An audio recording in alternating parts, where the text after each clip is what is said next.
It is now my distinct honor and pleasure to introduce today's speaker, Senator Chuck Schumer of New York. Charles Ellis Schumer came from humble beginnings as the son of an exterminator and an active duty stay-at-home mom. Active stay-at-home mom. She was active duty too. 88 and so she's still active, he says. He was always an overachiever, scoring a perfect 1600 on his SATs and was valedictorian of his high school class. As an undergraduate, he won election as president of the Harvard Young Democrats and later graduated from the Harvard Law School. Chuck Schumer was first elected at the age of 24 to the New York State Assembly.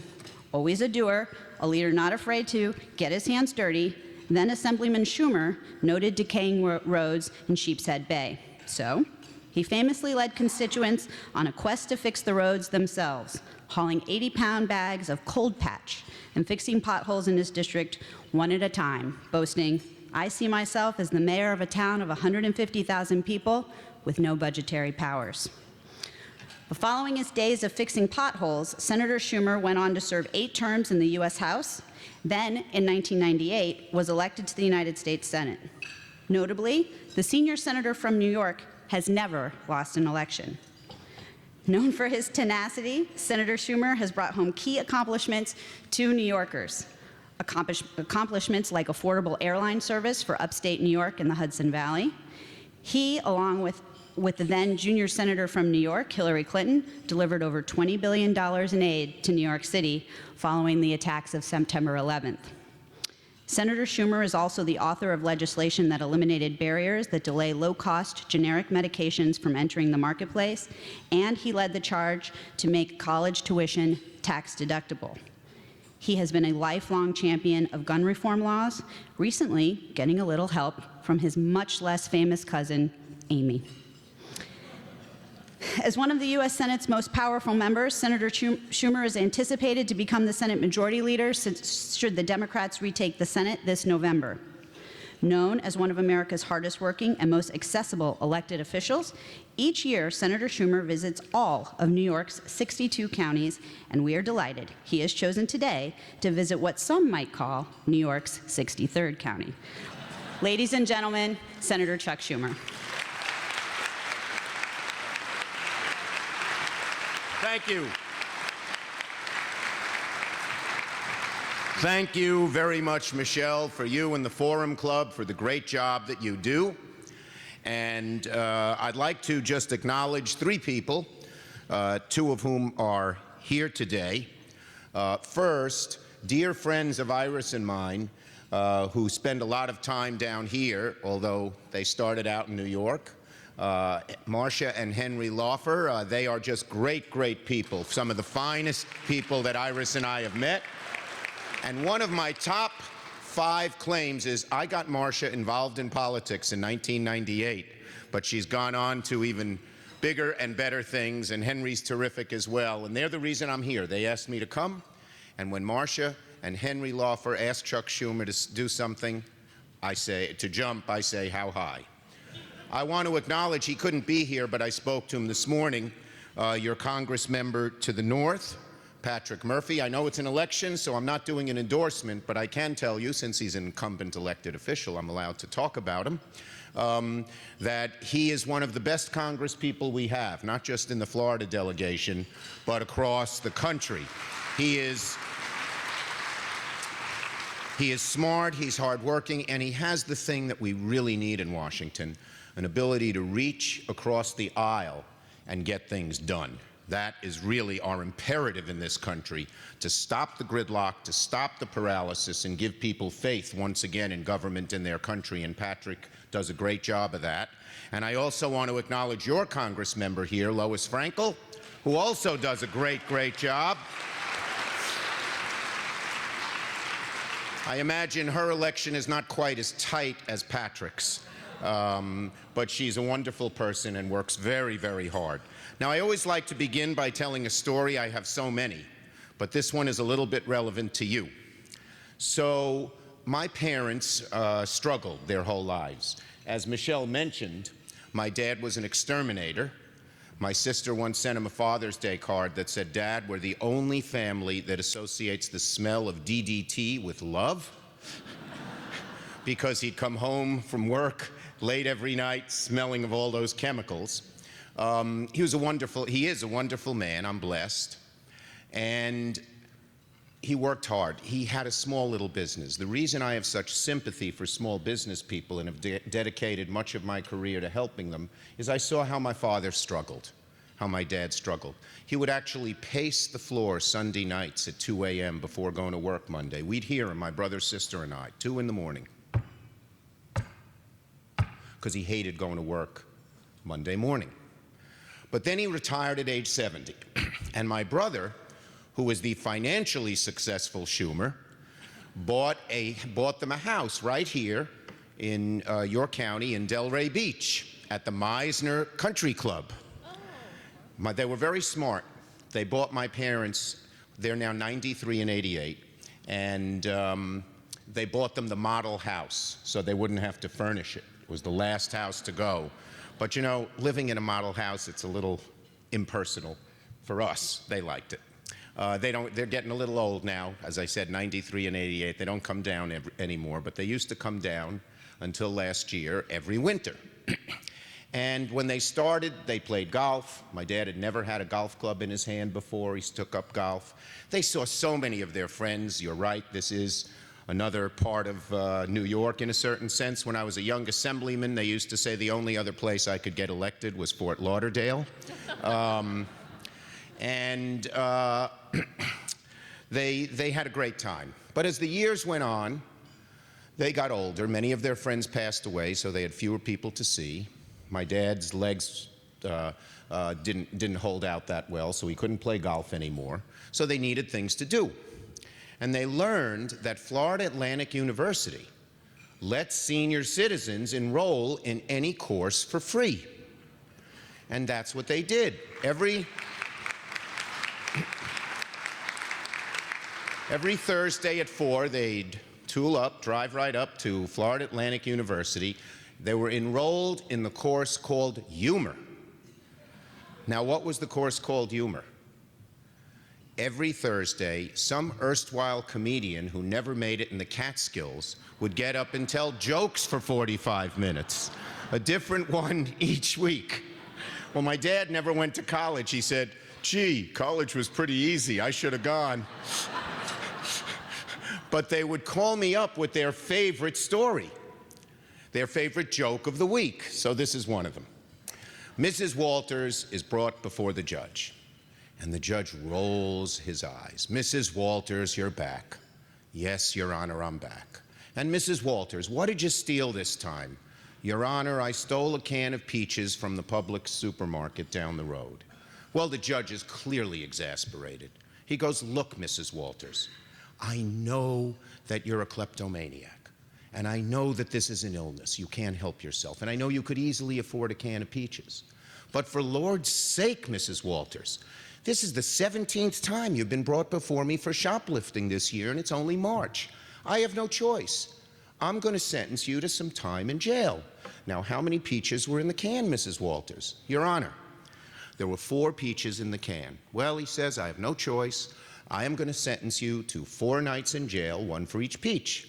He's about to bang the gavel and pronounce sentence when a gentleman in the middle, when a gentleman in the middle of the courtroom gets up all agitated and excited. He says, Your Honor, may it please the court. I'm her husband. She also stole a can of peas."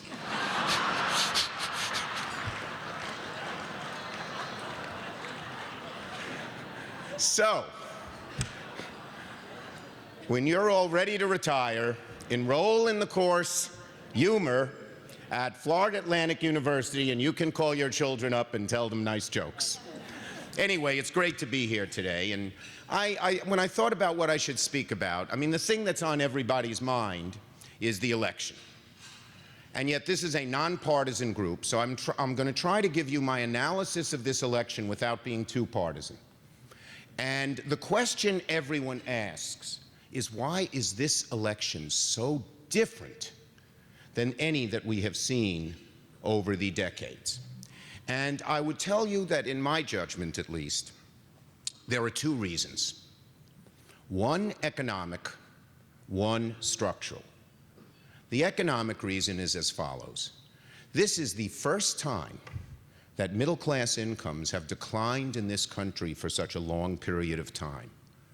Between 2001 and this year, median income is down 11%. That's including the 5% increase of last year, where it got a little better, but we're still 11% lower than we were in 2001.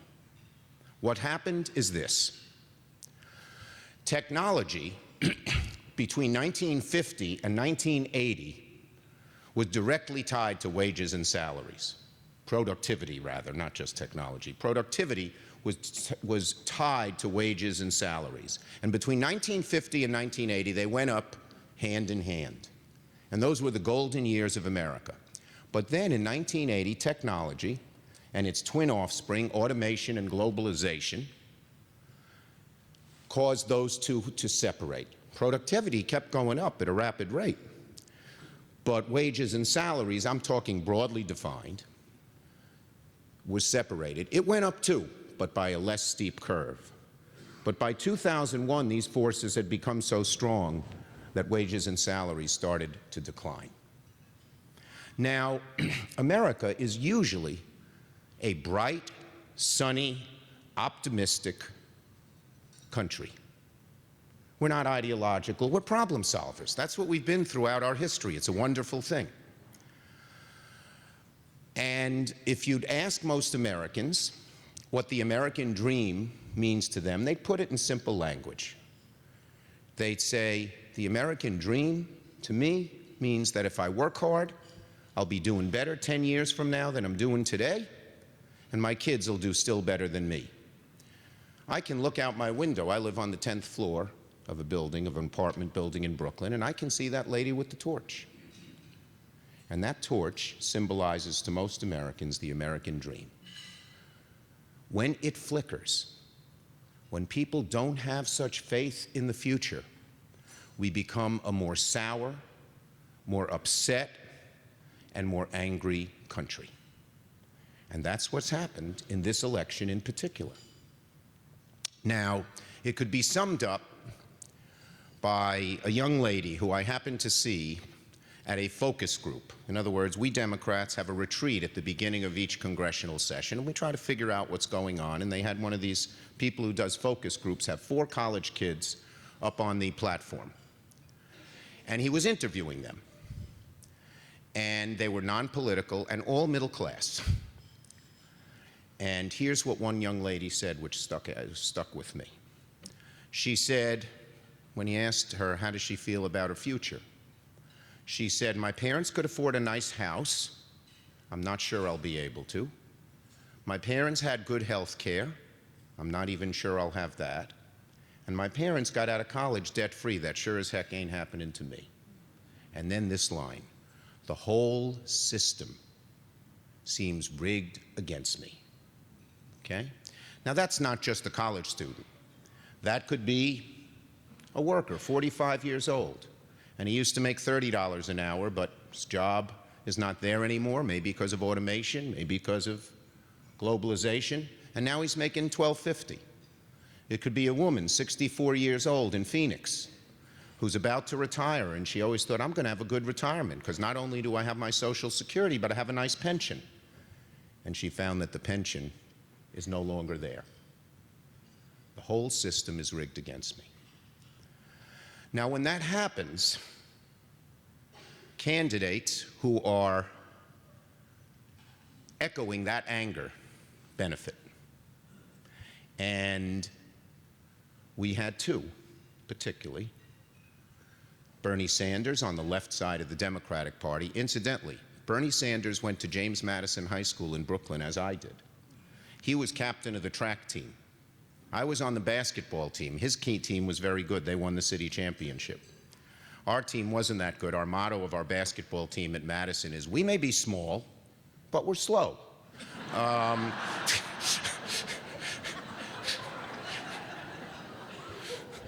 always like to work that in.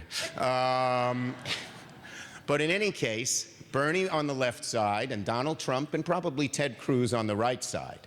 And both of them basically said, Trump and Bernie, I am so upset with this system, I am just going to blow it up. Now, they didn't have detailed prescriptions of what they'd put in its place. But to that young woman or that worker or that senior citizen, it didn't matter. They said the system needs a lot of change. So that's the first reason. The second is structural, and you may not have thought of it, but I'm going to use a knife. Don't worry, nothing bad is going to happen. Can you see this back there? Okay. Okay, well, this is a knife, and this is the American electorate. This is structural, and you may not have thought about it. Here's the most liberal person. Here's the most conservative person lined up, okay? And about the third most, this is in all of America, this doesn't just apply to Florida. It didn't happen actually in Florida. But the third most liberal are Democrat, the third most conservative are Republican, and the third in the middle are independents. And the political scientists would tell you, in a two-party system, that's a really healthy system. So what's the matter? You probably haven't thought of this, but it's primaries. They're a menace. Why? Because not many people vote in the primaries. And the people who do are the one-third of the one-third most to the left on the Democratic side, and the one-third of the one-third most to the right on the Republican side. But there's not that much participation. So let me give you three little examples. First, we had 27 million people vote in the primaries. 14 million Republicans, 13 million Democrats, right? Do you know how many people are going to vote in this general election if turnout is moderate? 130 million. So you had only 27 million voting in the primaries and 130 million in the general. I spoke to the Business Roundtable. They are the heads of the CEOs of the 200 biggest companies in America. About 170 were there. I explained this to them, and then I asked them, how many of you have voted in the last primary in your state, of whichever party? Of the 170 who were there, 10 raised their hand. These are people who have vital concerns about what government's all about. But like most Americans, they think voting in the general election is what is doing their duty, and they don't bother with the primaries. And finally, and I'm not going to do this, but I've done it before. I don't want to embarrass you. If I ask people in this room, this is a very well-informed, diverse group of people. If I asked how many of you voted in the last primary, now Florida was a hot box, so it's probably, but I'll bet it's considerably less than half, okay? And so I know you all voted, I got it. But if I asked it in a typical audience anywhere in America, that would be it. And so the primaries exacerbated in this election the pull that economic conditions put on the, I wouldn't want to label it, but on the hard left side and the hard right side. And that's why we saw what happened in the primaries. Now, I would argue that the hard left on the Democratic side has less influence in the Democratic Party than the hard right on the Republican side, and that is why Bernie Sanders could not supplant Hillary Clinton, but Donald Trump could supplant all the other candidates, including somebody who was regarded as a great, mainstream, your former governor, Jeb Bush. And that's the problem. That's the problem. Now, how do you fix it? That's the next logical question. Well, on the economic side, we have to do certain things that get America moving again. When I become Democratic leader, God willing, and particularly if I become majority leader, I'm going to focus on these things. And these are things that are bipartisan. I believe we need a large infrastructure program. You in Florida have less of a problem with it than many of the older states, the states that have been around longer. Not around longer, but your population has grown more recently. But we have a huge infrastructure problem. And it creates lots of good-paying jobs. The traditional way that when we've been in recession, we've gotten out of it is priming the pump for infrastructure. We need that. We need to make it, whether you're a Democrat or Republican, fairer to pay for college, easier to pay for college, and once you get out of college, the burden shouldn't be so great. We have to do something there, and Democrats and Republicans each have ideas on it. We'll have to come together and get something done. We have to put more money into basic research. If you look at some of the industries that have created the best paying jobs in America, tech, pharmaceutical, both of which are doing very well down here. Why did America dominate? Because the federal government did a lot of the pure research that then the companies could take and use and apply it and create great products. So investments in the NSF and DARPA created the internet, and we dominate. Investments in NIH created the pharmaceutical industry, where we also dominate. And I would argue that doing research into energy, which is one of our greatest problems and challenges, and, thank God, by the way, the hurricane did bad damage in Florida, and I stand by ready as a New York official to help Florida in any way I can with the help you will need, particularly a little bit north of here. But we're going to need to do a lot of research into clean energy as well. So these are things we can do. And on the other side, there are some states that have experimented with eliminating the partisan primaries. By the way, in the primaries, I don't know what the law is in Florida. Can independents vote in either primary here? No. That's like 43 other states, including my dear state of New York. The people in the middle can't even vote now in the primaries. The third who are independent and in the middle. So what we do there, 4 or 5 states have gotten rid of the primaries and done on election day, you elect the top 2. And everyone can vote, Democrat, Republican, Independent, and everyone can run. Sorry, I need my prop again. When that happens, the Democrats or the Republicans, to be in the top 2, have to reach into the middle to get votes. And there's much greater representation. California has done this.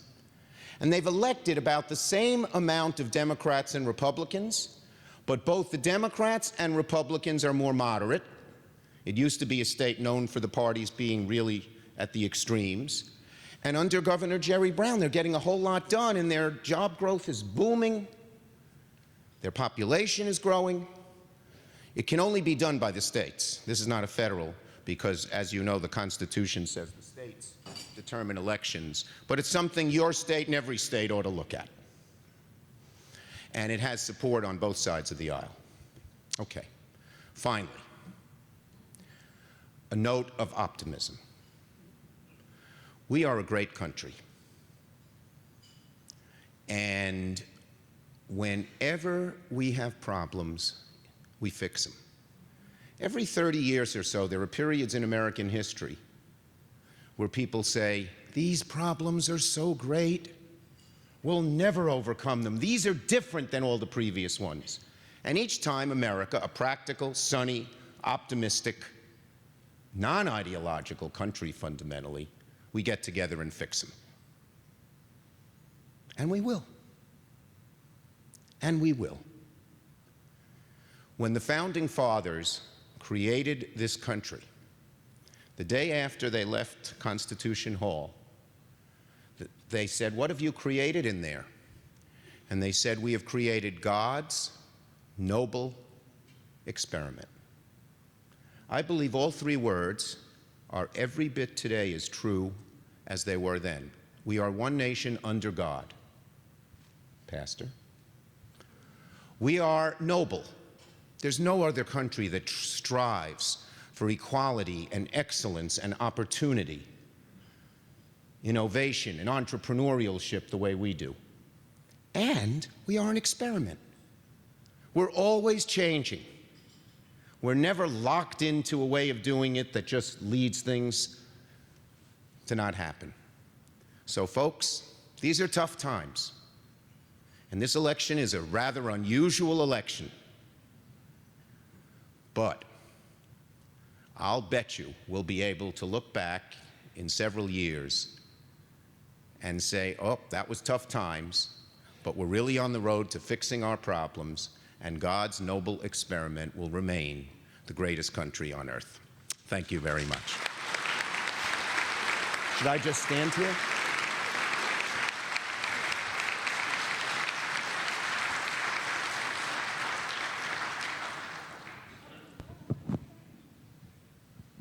Is this mic on? Oh, there we go. Okay. Senator Schumer, this is a small token to say thank you for being here, to put it on your desk and take it back to the Senate. Michelle, it has to be worth less than $50 or I'm not allowed to take it. You can just pour your coffee right in it, sir. Great, thank you. We are going to start with questions from the students first. From Boca Raton High School. They're over there. Good afternoon, Senator Schumer. My name is Madison Moreno, president of the Boca Raton Community High School debate team. I really appreciated your lighthearted humor and story about Mrs. Walters, but on a more serious note, we have a question for you. What do you suppose we do about the situation with police brutality and the recent shootings in the United States? Yes, it's a very good question, and a question that has to be answered. And very interesting. The importance of answering it, I think, was shown a little bit. Our new police commissioner, you know, we had Bill Bratton, who was well known in the police world, and he just retired, and there's a new guy, James O'Neill.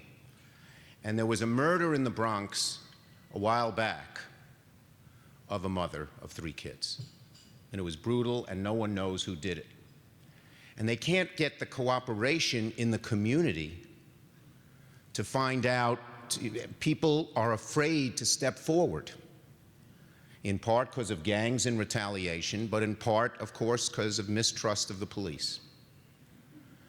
And that hurts everybody. When the police and community mistrust one another, everyone loses. So what do you do? Well, in New York, we've had a pretty good formula here. We're hardly perfect. But Commissioner Bratton was very good and O'Neill was the guy who implemented this, so I think we'll see much more of it now, of getting in informal settings. You know, our police are so busy, and I just so respect them. They risk their lives for us.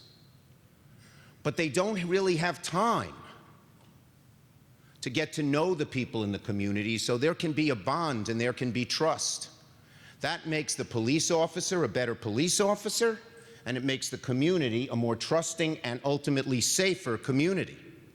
And so what he's doing is setting up a special types of units in each police precinct where the police officers of that precinct spend a lot of time with the community leaders and really get to know not just where the high crime area might be, but what's going on in the community, how the community feels, what bothers them, and to try and solve it in a constructive and communal way. I think that's the best answer that I've come across. We have one more question from the students. Good afternoon, Senator Schumer. My name is Jack Shea. I'm the vice president of the Boca Raton Community Debate Team. And we believe in the American dream and the Statue of Liberty just as much as you do, and I think you could agree that this election is pivotal. And given your committee assignments, how can we ensure that this presidential election is not falsified when millions of Americans do not need a photo ID to vote? Okay. And by the way, if you may have heard of Shea Stadium in New York, was where the Mets used to play. It was named after a man named Jack Shea. So anyway, here's the bottom line. My view is this. If you look at the facts and the history, the number of falsified votes is very, very small. And no one has ever found a deliberate scheme to falsify votes. Now, one thing we're very worried about, it's a little different, that the Russians will try to hack our electoral system and try to mess up the results. But that's a little different than what you're talking about. The only good news about that, good news and bad news, our voting system is so decentralized.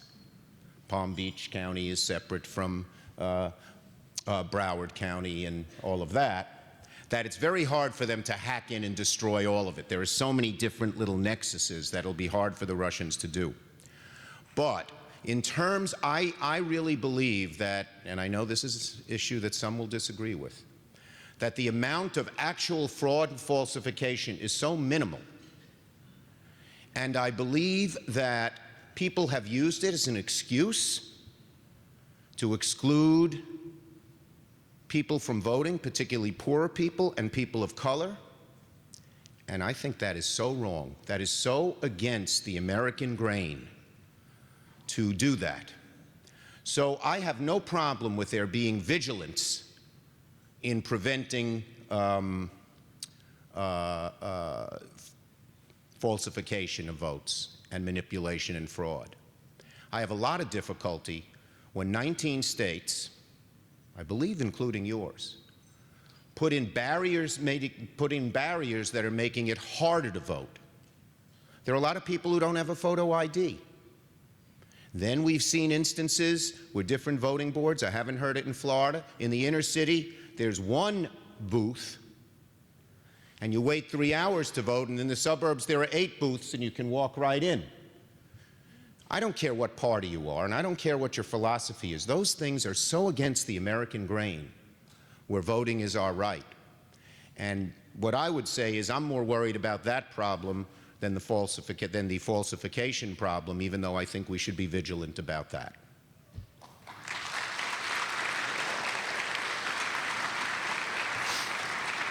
If you have questions, feel free to hold them up in the air, and our volunteers will pick them up.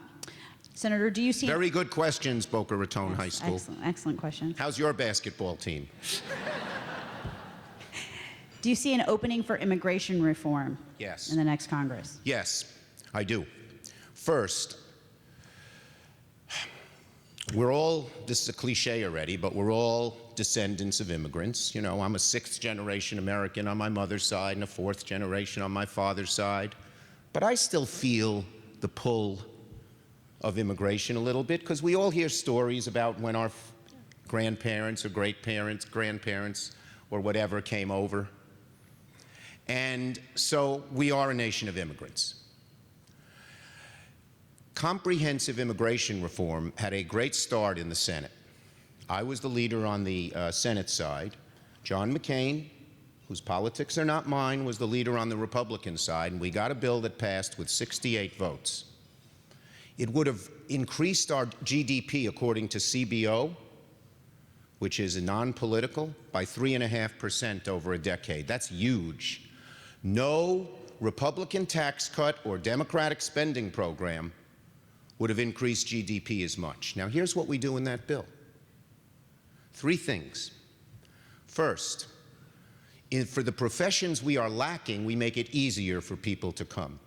So we have here in Florida, you're short of engineers and scientists, and you have lots of foreign students studying here.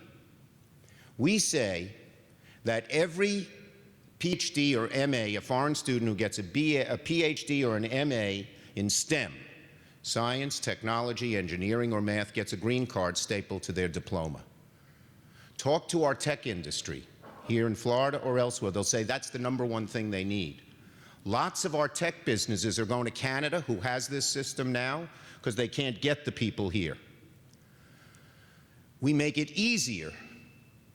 On the other side, talk to your farmers here in Florida. You can't get Americans to pick the crops. I had the biggest cabbage grower in the country, I'm proud to say, is in New York, in Ontario County.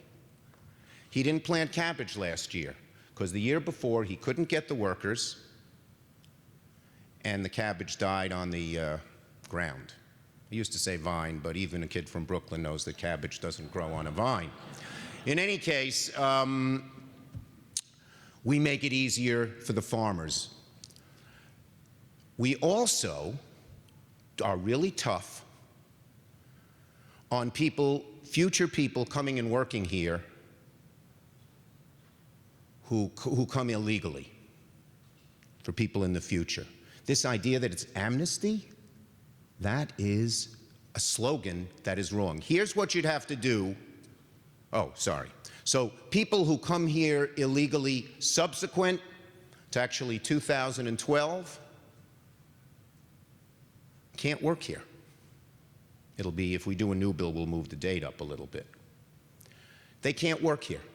And if an employer hires him or her, and we have a system of identification that works really well because now every state has a driver's license with a picture, and so you can't forge your documentation very easily. And any employer who hires someone who comes across the border illegally, taking a good job from an American,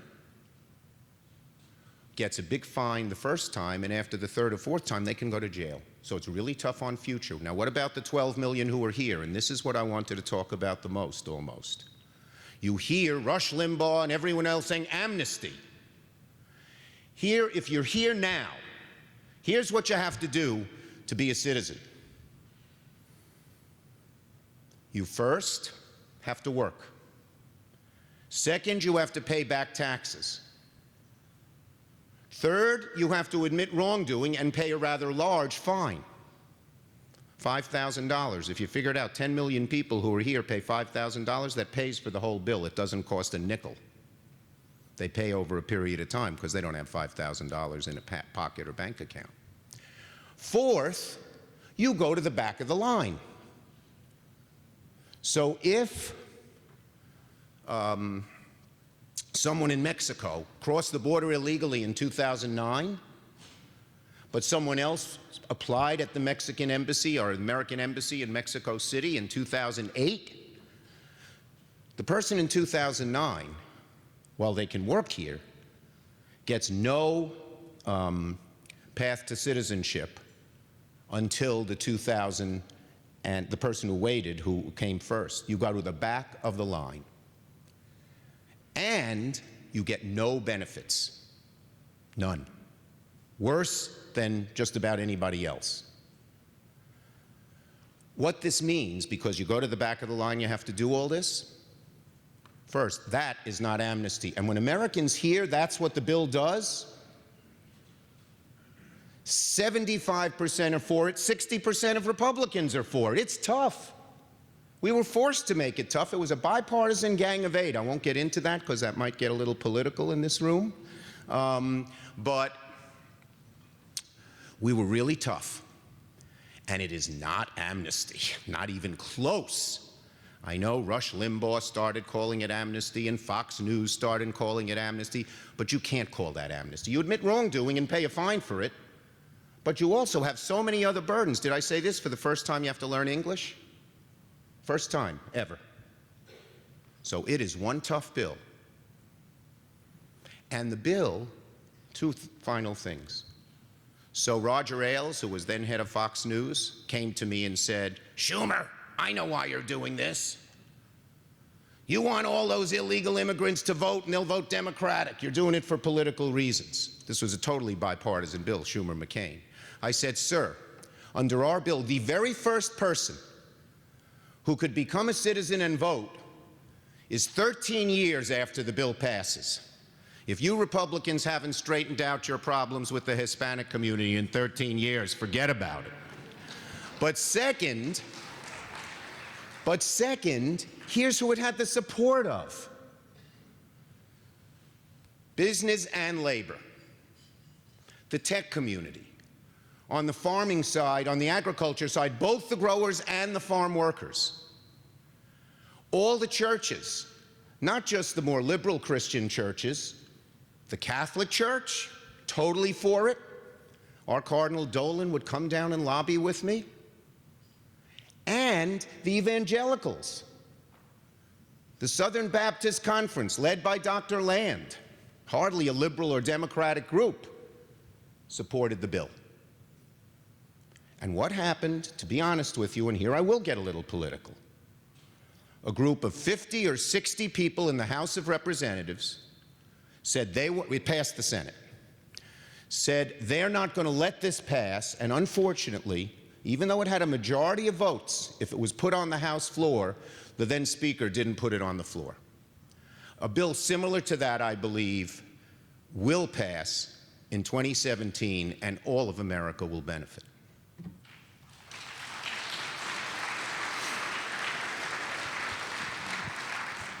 Senator, can you please comment on the information coming out about Big Pharma causing exorbitant prices for prescription drugs? Yeah. Well, I think we have to do something about this. Look, as I said, our pharmaceutical industry, you know, I don't bash the whole industry.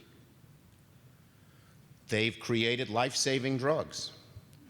And our whole healthcare system, for all the criticism, I'll tell one little story. It's apropos, I think. As I mentioned, my dad's 93, my mom's 88. And they're relatively healthy. Well, when I was a little boy, I had a grandmother who was 82, great-grandmother, sorry. And every Wednesday, my grandmother would drive her over to our house, because she'd want to see her granddaughter, my mom. And she'd go into the kitchen and sit on a chair, and she was a weazened, she was 82, but she was hunched over, and she could hardly speak and had a rough time walking. But no one knew people who were 82 back in the 1950s. No one. You may remember Willard Scott used to announce birthdays of old people. He started at age 80. He got up to age 100. And the kids in our neighborhood would come, ride their bikes to our house, park them in the front, go in the back, push their head against the kitchen window. Why? Come to Schumer's house and see the oldest lady in the world. Now, it's a cute story, but it shows you the advances we've made. 82, frankly, is young these days. And we all even think of ourselves as younger. We each in our mind's eye think of ourselves as quite a bit younger than the age we associated with, you know. I think I'm 40. When I was a little kid, 65 sounded old. So we've made great progress, and part of it is due to the pharmaceutical industry. But some people have taken rotten advantage, and they have manipulated the system in many cases, and they have charged exorbitant prices. And the trick here is not to throw out the baby with the bathwater, to go after the people who did all this terrible stuff, Valiant and others, but not pass laws that will prevent all of these new and modern drugs from being available and affordable and accessible.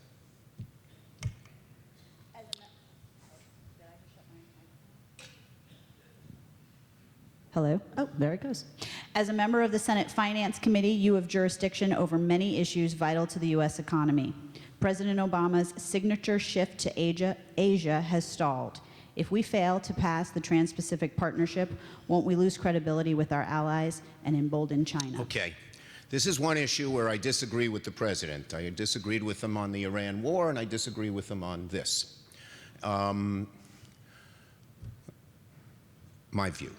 Well, I'll give you that same day I went to the Business Roundtable, and I said to them two things. They said, well, are you for TPP? And I said, no, I'm not. Why?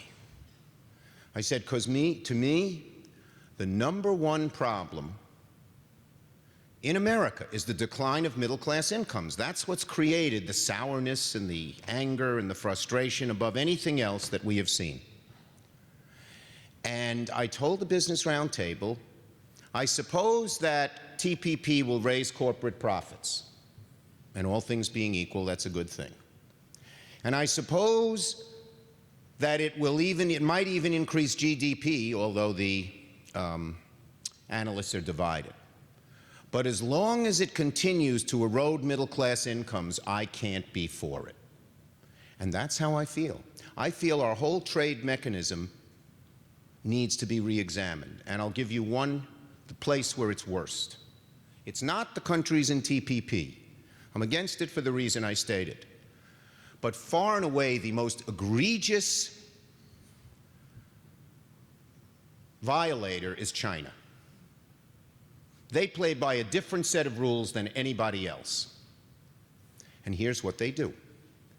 First, they steal our intellectual property by cyber theft.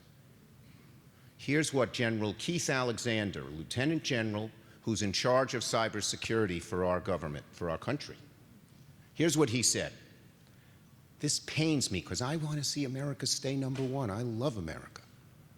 He said the greatest transfer of wealth in the history of the world occurred in the last 20 years when Chinese firms, aided by their government, stole the intellectual property of American firms using cyber theft. Think of that. We want to build up wealth, we want to create jobs, it's just being stolen. Then what China does is they use that knowledge and exclude American companies and have a huge protected market. They don't let our best companies in. And this happens over and over again. GE, it's a great company, has a load of employees in New York. They make turbines up in Schenectady, 5,000 good-paying jobs. But they signed a contract with China. Once China had stolen some of the, well, they signed a contract with China, and they got a benefit in the short term, but China would not let them in on their own, so they had to create a 5149 Chinese-owned company, and they had access to the secret of why GE is the best in the world at turbines. They allow them to spin around very fast without getting overheated. For 5 years, GE will benefit. They'll make huge profits because they'll be the only seller in China. But America will lose because after that, China has this intellectual property and kills us. And then what China does, once they've learned how to do it and kept American firms out, they then manipulate their currency and undersell us. We have to change things. And I told the president, even though I'm not for TPP, if he was tough on China and put it together with the TPP bill, I might support it. And one more thing. I know we have geopolitical considerations, that which your question addressed, South China Sea and all that. I got to tell you, I care about what's happening in the South China Sea, but I care a lot more about getting American economy and American jobs moving. And I think certainly our attitude towards China and our present trade regime doesn't do it. We need change. I don't agree with Trump's solution. I think that'll create a disaster. But I will, if I become the leader, we will change how we treat trade in America, and it will have bipartisan support. One final point. A greater percentage of Republicans want to change the trade law than Democrats, which is sort of a flip as to how it used to be. Anyway, I feel very strongly about it.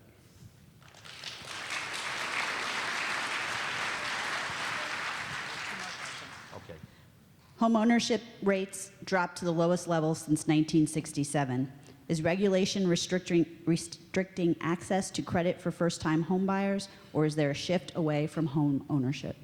It's a great question, and I'm not sure of the answer, but I hope it's not a shift away from home ownership, because home ownership is both part of the American dream and a bedrock of our economy. And I would want to continue to encourage home ownership. Now, the regulations they mainly say that get in the way are not federal.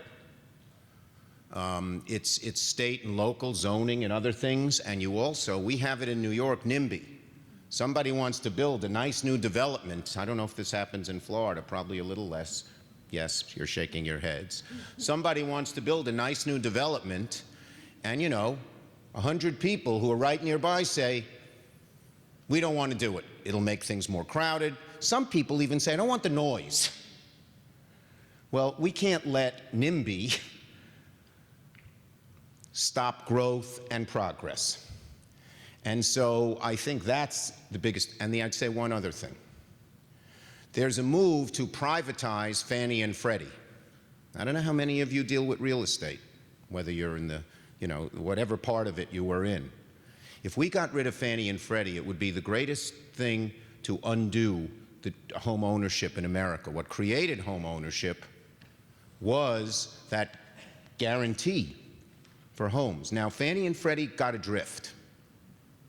They started trying to be private sector. They became a stockholder company, and they did as risky stuff as the banks. So I am not for just keeping Fannie and Freddie the way they are. I would go back to the nice, plain, vanilla Freddie and Fannie that backed homes and helped encourage home ownership, but wasn't involved in all this risky stuff that brought them to where they are today. And that would probably be a Fannie and Freddie that was not a stock company. It didn't used to be, and it worked better before it was. And there we go. And the last card, I think, came from the back of the room, and it says, "I thought the invite said Amy Schumer. I missed the Trump rally for this." Senator Schumer, thank you so much for being here today. Thank you, Marcia, everybody. for helping her come here. Wednesday, November 2nd, with Congressman Patrick Murphy. We'll see you all soon. Thanks, that was great.